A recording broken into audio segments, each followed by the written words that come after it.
Rastavit ćemo karticu Megane s kojom znaju biti česti problemi.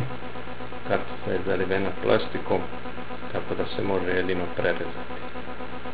Najprije izvadimo mehanički ključ koji se nalazi u kartici, potom iz njega baterija i sada ostatak dijela se mora prerezati škalperom ili nekim tanjom pilom.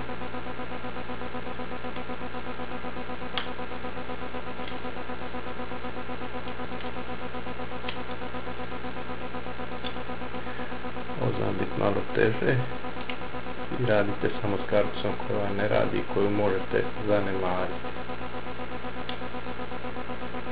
Moja je upala u more tako da nije radila, pa mi je ovo jedino što je preostalo da je pokušam spasiti.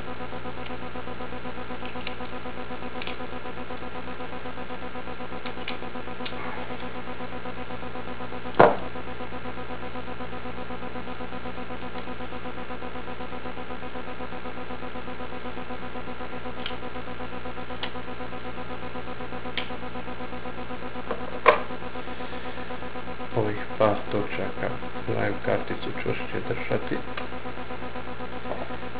Plastični nosevi, kao što se vide ovdje i ovaj gdje ovdje su konektori, znaju čvršće držati, pa ne treba posebno odvojiti.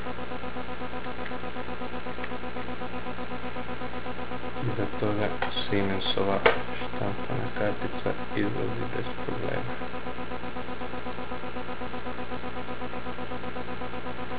S prednje strane izgleda ovako. Sad ću je pokušati očistiti i osušiti, pa ako se nešto uspije dobiti dobro, ako ne i onako nije radila. To su znači ove točke koje vam mogu stvarati probleme. To je taj plastični nos gdje konektor dosta čvrsto drži. Ovo su nosevi koji bi bilo dobro plastični ne slomiti. Tu se jedan nalazi, tu je drugi. A znači ono što treba prerezati je ovaj plastični dio koji drži, koja je u stvari zavarena plastika. Ovdje sve okolo. U ovom donjem dijelu ide u duplo. Ovdje je zavareno i ovdje je zavareno.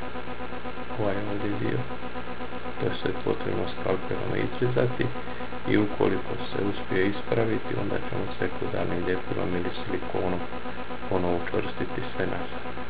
Znači to su ti plastični nosevi. 1, 2 i ovdje ova 2 što grizu. Ovo najteže za izrezati je ovaj dio ovdje, jer je dosta duboko, treba paziti na štampanu pločicu, tako da on može stvarati najveće probleme.